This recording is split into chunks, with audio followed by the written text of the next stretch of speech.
Dewleta Tirka dagirker ji hê zivîn û zanebûna jinên damezrînerên şoreşa 19 tîrmehê ditirse, ji lewre her dem wan dike hedef. Dewleta Tirk bi hedefgirtina jinên pêşeng armanc dike ku şoreşê û projeya rêveberiya Xweser têk bibe. Lê bi şadeta her pêşengekê re bi dehan jin dikevin şûna wan û armancên şehîdan pêktînin. Piştî şehadeta Hevseroka Kantona Qamişlo Yusra Derwêş, Rohat Xelîl ji bo pêkanîna armanc û xeyalên Şêd Yusra bû Hevseroka encûmenê û niha li ser riya wê tê digoşe. Rohat Xelîl ji Rojava TV re dibêje ew ê bibe şopdara riya Şêd Yusra Derwêş.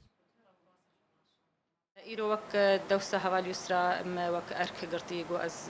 في جهي داغرم يعني بويرك برخم جيم مبراستي أم حمو بإشيان لي تشقيس هوالي ما جو شهادتي وانا تشهد بن هاو قيسي جريدانا ما بفيدو زي بهتر دبي هاف قيسي بدهان تشيكا كس شهيد كت بدهان أم تبلي دبن بدهان سوزي خانو دكن جو أم في خطاهم بشو بينن وأرمان جاغو دانيل بيشياخا جو أم جيه بيك بينن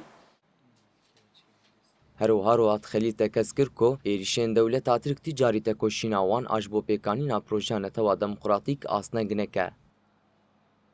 جنيد برجي أم دزانن خزايا جنيد وكهوي هي خزايا جنيد تشقيس انرجيك مصنو بلند هي وكهوي هي يعني دحر آلي دتكاري جواكي وريفا بريجي بهفر بيش بخي برفيه كجي دائما تدبيني جو جني بيشنج جني جود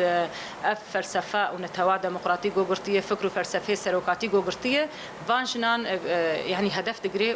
وان ارمان جوانا اجبوكو باناشي شهید بخینه.